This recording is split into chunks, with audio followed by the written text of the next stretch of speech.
Welcome to the Kumar Dev education. मैं अपने channel में आपका स्वागत करता हूँ। ये इसका अध्याय 9 मैं हार गई। इसके लेखक है मन्नू भंडारी। नई कहानी को निर्दिष्ट करने में जिन कहानी लेखकों का मुख्य योगदान रहा है उसमें मन्नू भंडारी का नाम अग्रणी है। यद्यपि इस संदर्भ में अपनी भूमिका को लेकर अपने एक साक्षात्कार में उन्होंने स्वीकार किया है, कहानी आंदोलन के केंद्र में क्या है, क्या मैं तो किनारे पर भी नहीं थी। उस महज संयोग की बात है कि मैंने जब लिखना शुरू किया तो नई कहानी के सूत्रधार अपने पूरे चढ़ाव पर थे। उन सभी से मेरा घनिष्ठ संपर्क था, सो मेरा भी नाम जुड़ गया। इसमें मेरी मासूमियत बात समझाई। सच्चाई यह है कि मुझे तो आंदोलन का कै भी नहीं आता था उस समय, लेकिन यह स्पष्ट है कि वे भले ही योजनाबद्ध तरीके से आंदोलन से ना जुड़ी हुई हो, परंतु रचनात्मक स्तर पर वह इस आंदोलन और उसकी उपलब्धियों से सीधे तौर से जुड़ी हुई थी। अप्रैल 1931 इकाई के दिन मध्य प्रदेश के भानुपुर में जन्मी मन्नू भंडारी श्री मुख सपत्राय भंडारी को सबसे छोटी पुत्री है। साहित्यकृत संस्कृत और जीवन से उनका सीधा संबंध रहा है। उस समय और परिस्थितियों के साथ उनके लेखिका व्यक्तित्व और प्रतिभा के निरंतर निखार आता गया। सन 1957 में उनका पहला कहानी संग्रह मैं हार गई नाम से प्रकाशित हुआ। मैं हार गई कहानी संग्रह अपने पिता को संपादित करते हुए उन्होंने उनके प्रति श्रद्धा भाव इन शब्दों में व्यक्त किया है, जिन्होंने मेरी किसी भी इच्छा पर कभी अंकुश नहीं लगाया। पिताजी को उसके उपरांत सन 1979 तक 3 निगारों की तस्वीर यही सच है, एक प्लेट सलाब, श्रेष्ठ कहानियाँ, मेरी प्रिय कहानियाँ तथा त्रिशंकु आदि उनके साथ कहानियाँ संग्रह प्रदर्शित हो चुके हैं।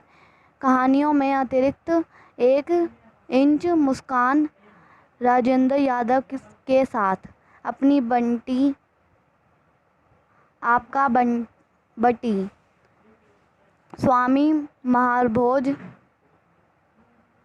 कलवा जैसी उपन्यास कृतियों में जीवन की अनेकाधियाँ गहराई और विविधता उनके फॉर्मूलाबद्ध लेखन से कहीं अलग होने पर गौरव प्रदान करती है। बिना दरवाज़ों का घर उनकी नाट्य रचना है। साथ ही उन्होंने महाभोज उपन्यास का नाट्य रूपांतर भी प्रस्तुत किया है। आँखों देखी झूठ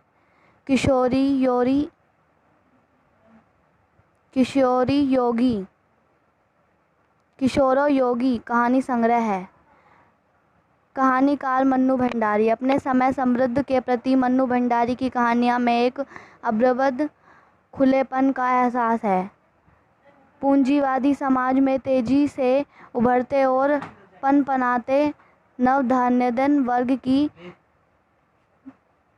मूल्यमूर्ता के संदर्भ में नए मूल्यों के संकेत उनकी बहुत सी कहानियों में उभरे हैं। मधुरेश उनकी कहानियों में संक्षेप में यह उल्लेखनीय बात है कि संख्या में अधिक न होने के बावजूद उनमें निरंतर विकासशीलता देखी जा सकती है। लेखिका ने नारी के चारों ओर फैली हुई नैतिकता के जाल और निर्धार मान्यताओं को तोड़ने की चेष्टा की। उन्होंने साहित्य की योगों, पुरानी कथा रूढ़ियों के मलबे के नीचे से नारी के मौलिक व्यक्तित्व का अन्वेषण कर उसे प्राय यथार्थ के धरातल पर चित्रित किया। मन्नू भंडारी श्रेष्ठ कहानियाँ। अजनबी होते अपने ही संसार की चेतना की मामलिक अभिव्यक्ति उनकी कहानियों का मूल है, जिससे आदमी अपने ही माहौल में खोए पहचान के एहसास को झेलता है। एक बार छात्राओं से औपनिवेशिक बातचीत के मध्य उन्होंने कहा था, पुरुष लेखकों की प्रेरणा तो प्रेमिकाएं होती हैं, लेकिन मेरा वैसा कुछ नहीं है। बस आसपास की घटना, व्यक्तित्व का माहौल ही लिखने के लिए प्रेरित करते हैं। मैं हार गई सार। मैं हार गई मन्नू भंडारी के प्रथम प्रकाशित कहानियाँ हैं, जो सर्वप्रथम कहानियाँ नाम पत्रिका में प्रकाशित हुई थी। प्रस्तुत कहानी में आज के राजनीतिज्ञों का चरित्र स्पष्ट होता है। लेखिका अपनी कहानी में एक ऐसे राजनीतिक की सृष्टि करना चाहती है जो देशभक्त हो, वर्तमान की चुनौती को स्वरूप कर सके और आज के राजनेताओं पर स्वार्थी भ्रष्टाचार होने के जो आरोप लगाए जाते हैं उन्हें झूठ सिद्ध कर सके। ऐसे चरित्र को रचने की चुनौती लेखिका को एक कवि सम्मेलन में सुनाई जाने वाली कविता से मिली है, जिससे शीर्षक था बेटे का भविष्य। उस कविता में एक पिता अपनी बेटी के भविष्य का अनुमान लगाना चाहता है। इसके लिए वह उसके कमरे में एक अभिनेत्री की तस्वीर, एक शराब की बोतल और एक प्रति गीत की रख कर स्वयं छिप कर बैठ के प्रतिक्रियाएं नोट करता है। बेटा सबसे पहले अभिनेत्री की तस्वीर देखकर प्रसन्न होता है, फिर शराब की बोतल खोलकर घूंट शराब पीता है और फिर गंभीर मुद्रा बनाकर गीत के प्रति बगल में दबा कर बाहर निकल जाता है। बेटे की इन हरकतों के आधार पर पिता के विश्वास हो जाता है कि उसका बेटा एक दिन अवश्य आजकल का नेता बनेगा। इस कविता को सुनकर दर्शकों को हंसी छूट जाती है और तालियों की गड़गड़ाहट से सभाकक्ष गूंजने लगता है। लेखिका नेताओं के प्रति किए गए इस व्यंग को सहन नहीं कर पाती, क्योंकि उनके पिता स्वयं ही एक राजनेता है जिन्हें वह एक आदर्श नेता मानती है। इस कविता में उसे अपने पिता का अपमान प्रतीत होता है और उस अपमान का बदला लेने के लिए वह अपनी कहानी में एक ऐसा नेता की रचना करने का संकल्प लेती है जो सभी दोषों से मुक्त हो। लेखिका ने इस संकल्प को पूरा करने के लिए बहुत तैयारी की। उनके अनेक महापुरुषों की जीवनियों का अध्ययन किया और उनके सभी गुणों का एक ही चरित्र में संयोजन का यत्न किया। उसके सामने अनेक ऐसे उदाहरण थे जो गरीबी और अभाव में पले और बाद में आदर्श नेता बने। इसलिए उसने अपनी भावी आदर्श नेता का जन्म एक ऐसे गरीब अभावग्रस्त परिवार में कराया। गरीब और कठिनाइयों के बीच उसने अपनी शिक्षा प्राप्त की, महान व्यक्तियों की जीवनियों और संसार की क्रांतिकारियों के विषय में पढ़ा।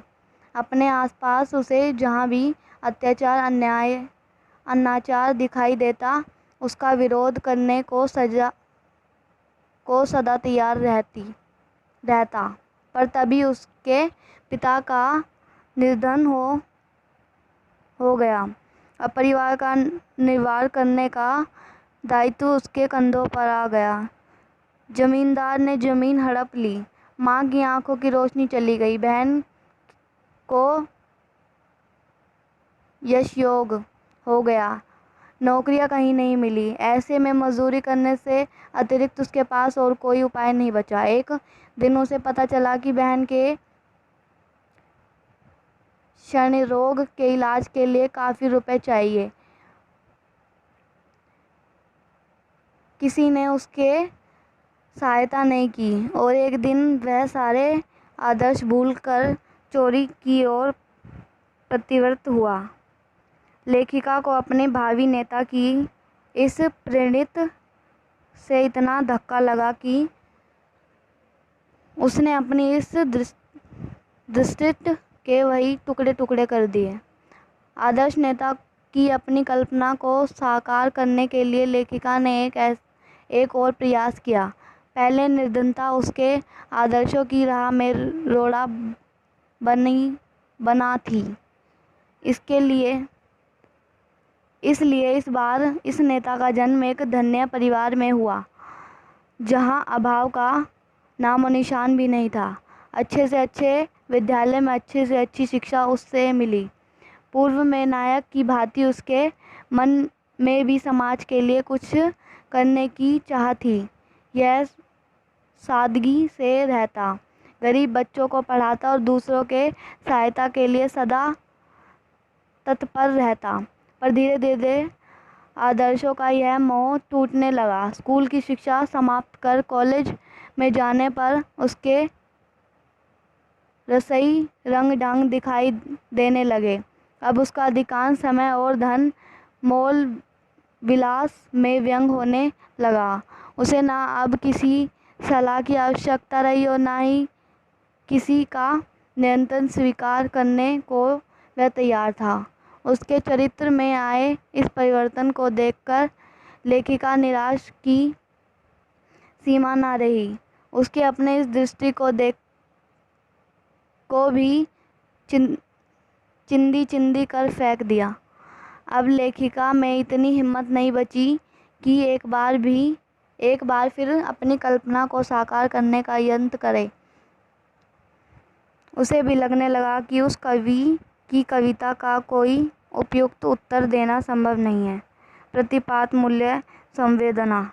मन्नू भंडारी द्विर रचना मैं हार गई नाम। यह कहानी स्वतंत्रोत्तर भारत के राजनेताओं के चरित्र को आधार बनकर लिखी गई है। नेता शब्द की व्युत्पत्ति नी धातु से हुई है, जिसका अर्थ है ले जाना। इस प्रकार नेता पर किसी समूह, संगठन अथवा देश के प्रचलन और उसे अभिदिष्ट लक्ष्य तक ले जाने का दायित्व होता है। संस्कृत के नाट्य शास्त्र में धीरोदात्त नायक की जो बात की गई है, यद्यपि वह नाटक और महाकाव्यों के संदर्भ में की गई है, क्योंकि उसके नायक पर संपूर्ण रचना को लक्ष्य तक ले जाने का दायित्व होता है। पर किसी देश और समाज के नायक के लिए भी यह गुण आवश्यक है। भारत के इतिहास का अवलोकन करें, ना जाने कितने ही ऐसे नेताओं के नाम मिल जाएंगे जिन्हें अपनी सुख सुविधा, मान सम्मान की चिंता किए बिना देश और समाज के लिए अपने जीवन लगा दिया। महात्मा गांधी, पंडित जवाहरलाल नेहरू, बाल गंगाधर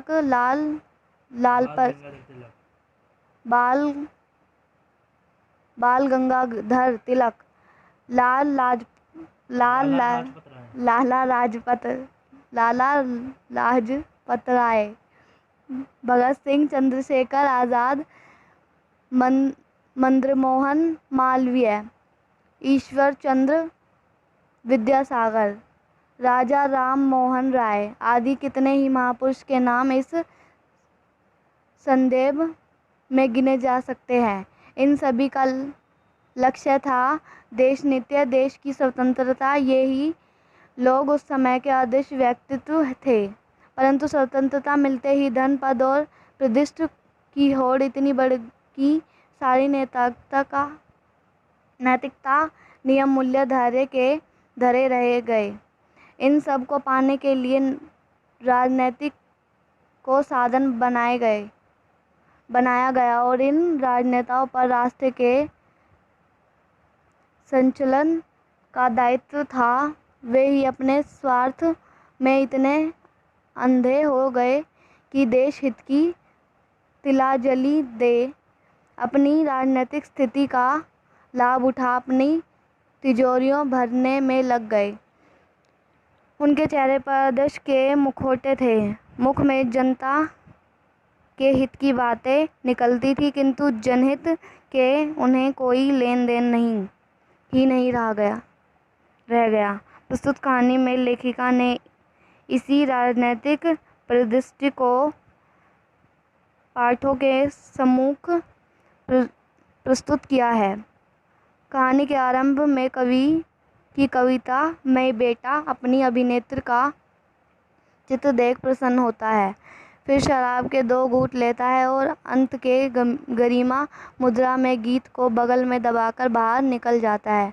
यह प्रसंग प्रतीकात्मक है, जो आज के नेताओं के दौरान चरित्र को स्पष्ट करता है। उसके शमद, गृहमिता और गीता जैसे धर्म पुस्तिका जिस पर हाथ रखकर सच्चाई की कसम खाई जाती है का सहारा ले वह अपनी घिनौनी हरकतों को छुपाता है और इसलिए कवि यह निष्कर्ष निकालता है, यह साला तो आजकल का नेता बनेगा। स्वतंत्रता से पूर्व के जो नेता थे, चाहे वे राजनीतिक के क्षेत्र में काम कर रहे हैं या समाज सुविधा के क्षेत्र में, उनके लिए जनहित सर्वोपरि था। उनकी कथन और करने में कई भेद नहीं था, इसलिए वे सभी के सम्मान के पात्र थे। परंतु आजकल का नेता अपने दो मुखपन के कारण, अपने जन सुविधा आचरण के कारण सम्मान का नहीं वरना तिरस्कार का पात्र है। राजनेताओं के इस असली चरित्र में सभी परिचित हैं, इसलिए सभा स्थल में बैठी जनता के बीच हंसी की लहर दौड़ जाती है। लेखिका के मित्र उसका उपहास करने लगते हैं, क्योंकि उनके पिता भी नेता थे। यहाँ तक कि स्वयं पिता भी अपने बेटी का उपहास करते हैं। यह साला तो आजकल का नेता बनेगा। प्रस्तुत कहानी में लेखिका के पिता स्वयं राजनेता है, तो लेखिका के लिए आदर्श स्वरूप है, परंतु राजनीतिक की कीचड़ में घुसने के बाद कोई भी बेदाग निकल पाए, यह संभव नहीं। लेखिका अपने गरीब नायक की सहायता करने के लिए अपने पिता के विभाग में कोई नौकरी दिलाना चाहती है, किंतु कोई स्थान खाली ही नहीं। कहीं मेरे चचेरे भाई विराजमान थे तो कहीं फुफेरे। यह प्रसंग देश भर में विपरीत भाई भतीजावाद के स्पष्ट करता है। किसी भी विभाग में कोई ना चले जाए, अभ्यर्थी की योग्यता का आवश्यकता कोई मापदंड नहीं है। नौकरी पाने का एक मात्र मापदंड भाई भतीजावाद। इस कहानी में कथाकार ने दो नेताओं की सृष्टि की है। यह दरिद्रता और अभावों में जन्मा और पला है। दूसरा अमीर घर में सुख सुविधा के बीच एक गांव के छोटे से स्कूल में पढ़ा है। दूसरा राजमहलों के बच्चों के स्कूल में। एक की प्राथमिक आवश्यकता भी पूरी नहीं हो पाती और दूसरे के सामने धन की कोई समस्या ही नहीं, किंतु एक बड़ा होकर चोरी जैसे घृणा कर्म की ओर प्रवृत्त होता है और दूसरा भोग विलास को ही अपने जीवन का लक्ष्य बना लेता है। इसके कारण क्या है। ये दोनों ही चरित्र अपने आदर्श के विचलित हो जाते हैं। इसके कारण हमारी सामाजिक स्वास्थ्य में निहित है। उनके संकेत लेखिका ने इस कहानी में दिए हैं। ये दोनों ही चरित्र के अतिवादी वर्गों में संबंध रखते हैं। एक ही निर्धन मजदूर किसान का वर्ग, जिनका पूरा जीवन 2 वक्त की रोटी जुटाने में ही बीत जाता है। वह जैसे तैसे अपना गुजारा तो कर लेते हैं, परंतु यदि कोई संकट आ जाए तो उनके सहायता करने वाला कोई नहीं होता। ऐसे उन विपरीत परिस्थितियों में अपने तत्कालिक आवश्यकताओं को पूरा करने के लिए वे किसी भी तरीके को अपनाने के लिए बाध्य हो जाते हैं। ऐसे में आदर्श मूल्य, नियम, कानून सब उनके बेमानी लगने लगती है। यही इस वर्ग को थोड़ा आर्थिक निश्चितता मिल जाए तो उसका वैसे नैतिक परिणाम शायद ना हो, जैसे कि लेखिका की पहली दृष्टि का हुआ, सृष्टि का हुआ। दूसरा वर्ग है आर्थिक रूप से पालन वर्ग, जिससे अपनी आवश्यकता को पूरा करने के लिए कोई अतिरिक्त प्रयास नहीं करना पड़ता। अपनी आर्थिक स्थिति के कारण उनकी सामाजिक स्थिति मजबूत है और वे दूसरों के श्रम का उपयोग अपने हित के कारण करने में समर्थ है। ऐसे धनी मानी लोग चापलूस और खुशमानी लोगों के बीच नहीं पाते, जो अपने उल्लू सीधा करने के लिए उनकी झूठ प्रशंसा करते हैं, उनकी गलत अनैतिक मार्ग पर प्रेरित करते हैं। जब किसी को अपनी आवश्यकताओं की पूर्ति के लिए किसी भी प्रकार का संघर्ष न करना पड़े, जब उनके सही गलत प्रकार के कार्यकलाप की प्रशंसा ही होती हो, जब उनके काले धन और समाज स्थिति का लाभ उठाने वाले लोग जानबूझकर उसे अनैतिक मार्ग पर विपरीत कर देते हो, तो ऐसे में उसका विवेक लुप्त हो जाना स्वाभाविक ही है। इस परिस्थितियों में भी आदर्श और मूल्य व्यर्थ करने लगते हैं। भीड़ विलास, देश आरंभ, यद् रूप, इसलिए लेखिका की दूसरी संदृष्टि भी नष्ट हो जाती है। इसलिए समाज में संतुष्टता का होना आवश्यक है। लेखिका ने वर्तमान सामाजिक राजनीतिक परिदृश्य के प्रति अपनी चिंता और निराशा व्यक्त की है। इसलिए वह अपने दोनों आदर्श नेताओं की मूर्तियों को नष्ट करने के बाद किसी तीसरी मूर्ति का निर्माण करने का साहस नहीं जुटा पाती। कहानी में अंत में किसी स्पष्ट कथन है, कोई अपने सारे संग को तिलांजलि देकर बहुत ईमानदारी से कहता हूँ कि मेरे रोम रोम महसूस कर रहा है कि कवि भरी सभा में शान के साथ जो नहला फटकार गया था, उस पर इक्का तो क्या मैं दूगी भी ना मार सकी। मैं हार गई, बुरी तरह हार गई। कहानी के शीर्षक से भी यही भाव ध्वनित होता है। और जब तक राजनीतिक परिदृश्य नहीं बदलता, सामाजिक व्यवस्था नहीं बदलती, लोगों की सोच और दृष्टिकोण में परिवर्तन नहीं आता, प्राथमिकताएं नहीं बदलती, जब तक यह हार जीत में ही नहीं बदल सकती। ये कविता समाप्त हुई। हम आपको मिलेंगे नेक्स्ट कविता में। वीडियो अच्छी लगी वीडियो को लाइक करें, चैनल को सब्सक्राइब करें और दोस्तों अगर वीडियो आपको अच्छी लगी हो तो वीडियो को लाइक करें, क्योंकि लाइक से हमें मोटिवेशन मिलता है।